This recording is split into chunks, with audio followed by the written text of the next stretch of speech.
Alright, here we are in round one. Our opponent has mulliganed to 6 cards. We're gonna be on the draw, and we have 2 2-drops and a 3-drop, so that's what we're gonna stick with it.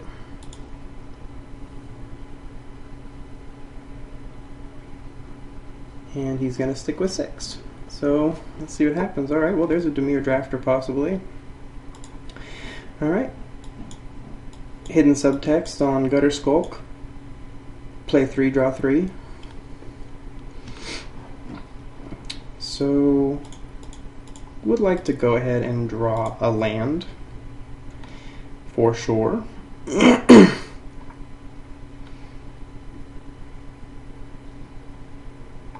Alrighty.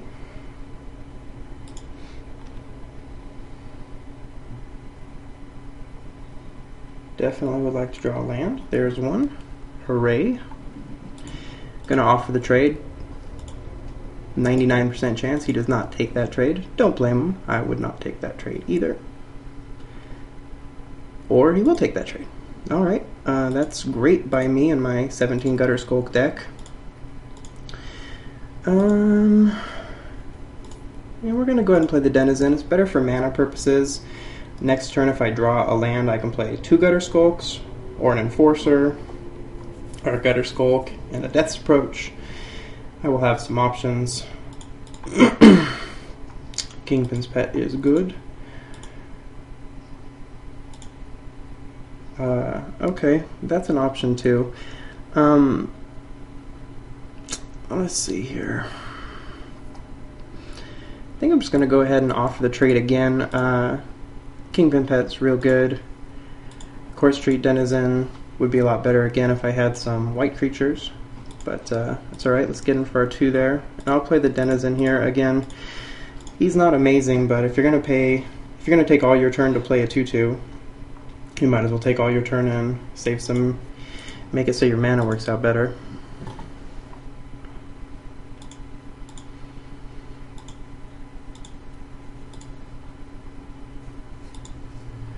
Alright, well, that's a good one. I'm a little bit concerned about all this open mana here. There are some Psychic Strikes out there for sure running around.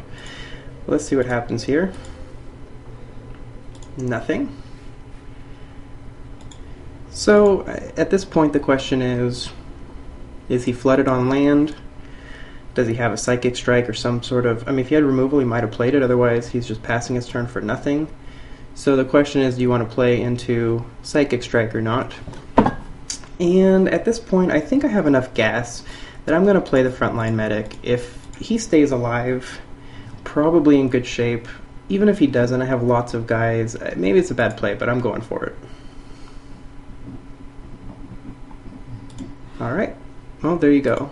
So, if that Frontline Medic stays alive, things are going to be looking good.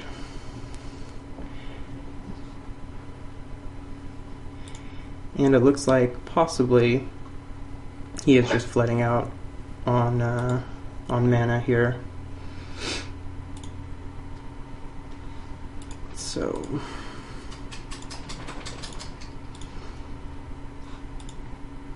all right. So we're definitely getting in with everybody here.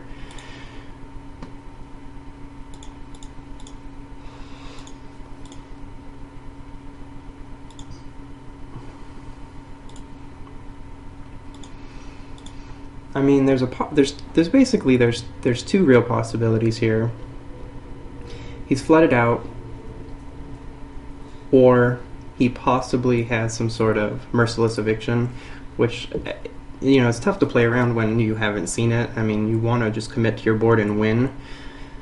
But because of that, I'm going to play the Syndicate Enforcer, and then if he doesn't wipe our board, we're in good shape. If he does wipe our board, we play 2 Gutter Skulks, which isn't bad. So that's what we're going to try to do here. Interesting on the rules, even though this guy comes into play after the Frontline Medic ability takes effect, it still is indestructible till the end of turn. does say at least two other creatures you control are indestructible this turn. So even though he comes into play after that, he's still indestructible. Okay, so doesn't look like a Merciless Eviction. I mean, maybe he just kept this guy back to play a Merciless Eviction and extort. I guess he needs 2 white for that anyway. So maybe double Gutter Skulk would have been better, although it still looks like I'm in a pretty good shape here.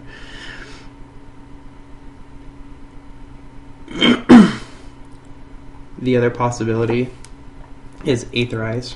We did see an Aetherize out there.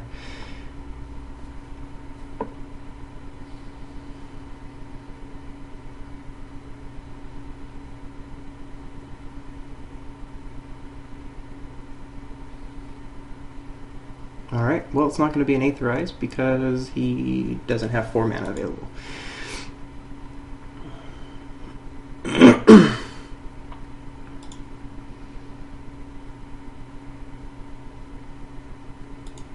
So, he does have lots of flyers. This is one of those times where the white's not great. He's just a 2 mana 2/2. But, let's see.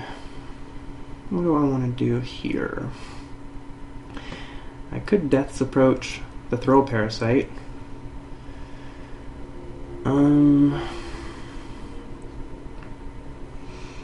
Let's see. If I swing with everybody and he just chump blocks with a Throw Parasite here, he takes 7, leaving him at 3. And I take 5 on the backswing.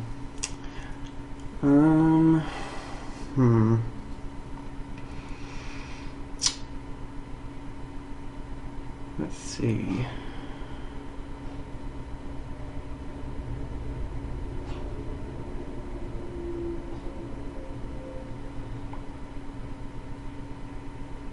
Alright, well, I'm just going to swing with everybody and then develop my board. If he's got a Merciless Eviction, he would have played it. Well, I guess not without a double white. So, I don't think that's what he has, though. But let's just see what he decides he wants to do here.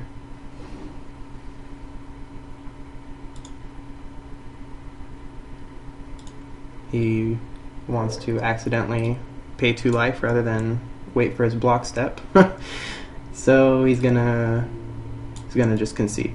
So in case you missed what just happened there, he was trying to block the frontline medic, chump block with a Throw Parasite, and rather than wait for the declare blocker step, he tapped it to pay 2 life, and once he did that, he was down to 8 and figured he probably couldn't win anymore. So that's what happened there. Let's see, anything I want in my sideboard. I don't have a ton in my sideboard. I have an Undercity Plague, which not what I need to be playing probably. A Midnight Recovery, also not great, and a Nav Squad Commandos. Let's see, is there anything in here that's just terrible against what we saw? I mean, I don't really think so. I didn't see a whole lot of anything too great. A couple Court Street Denizen, a couple Flyers. Just makes maybe my Shadow Slice on one of my guys less good, but I mean, it's still going to be better than either of my options, so we'll see what happens in game 2. Alright, our opponent's playing first here. He did discuss here his misclick, which we already discussed a little bit. He's playing first. He's keeping his hand. Obviously, I can't keep a 1-lander, so we will ship that.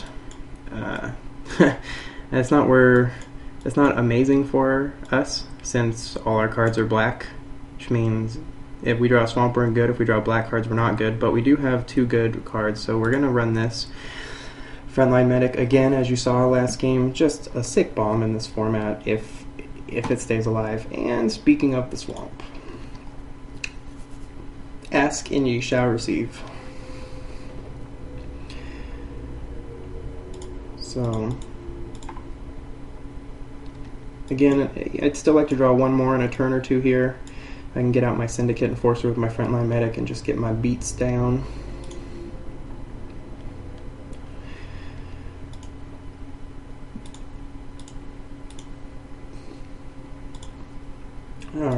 Well, the good news about a frontline medic here is cannot possibly be counterspelled. Didn't see any removal in his deck in the first game. Doesn't mean there isn't any. Just didn't see any. Not going to play around it anyway. Now, if he's got it, he can probably use it on this guy right here, because this guy is very good.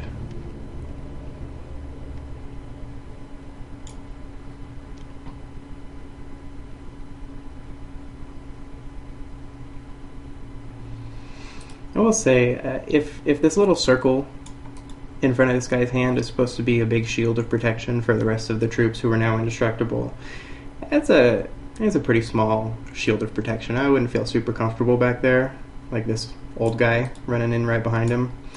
But I don't know.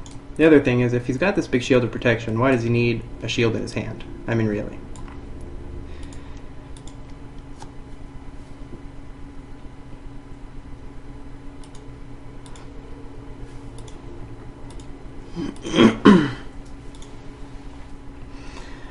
Alrighty, well, got options here. I mean, we could attack and offer a trade, but I don't think we're going to be doing that, since next turn we are going to just be beating down. I could play a Basilica Streacher and extort, but at this point I don't think I need to do that. I think I'd rather just get my big guy out there. Pass the turn, and the next turn we were just going to start the beatdowns, assuming our guys stay alive here. I mean, these guys are going to do some damage in the air for sure. I don't really have a way to block them. If he were smart, which he may or may not be, he'd probably swing in with these guys. He's not going to chump block with them, because my guys would kill them. Probably just better to get the damage in. Alright, looks like he wants to play something. Alright.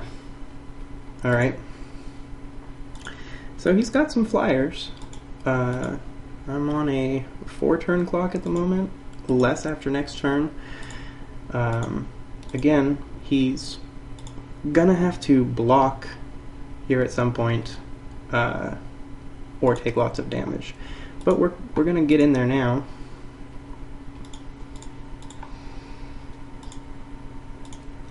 For 8 or a chump block. I think he's just gonna race at this point, which I don't blame him. That seems like a wise choice. So the question is, do we want to do a Syndicate Enforcer Extort or an Angelic Edict and kill a guy? I think at this point I'd rather play the Syndicate Enforcer Extort.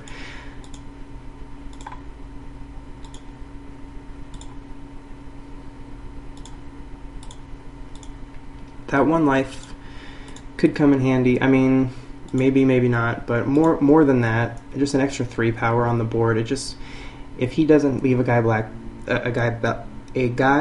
back to block, tongue twisting myself here, he's going to be in some real trouble. Plus I have the Edict, so if he leaves one guy back and swings with everybody else, like if he swings with everyone other than the Assault Griffin, and then I remove the Assault Griffin, I win. Basically, he has to block at least 2 creatures, or I just win on the spot. So, see what happens here.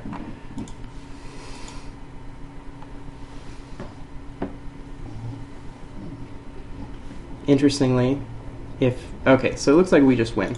If he would have kept this guy back, he could actually block and not take any damage. So I guess he decided just to go all in here. So it makes the play of holding back the Angelic Edict and developing the board clearly the way to go. He's got no mana. I'm going to clear this guy out, going to extort it, and that's just going to be the game. And there you go. So we win round 1. Once again, this deck on the draft started out not so amazing, but it ended up okay. If I draw Frontline Medic every game and they don't have any way to get rid of it, might be okay. So anyway, I will see you in round 2.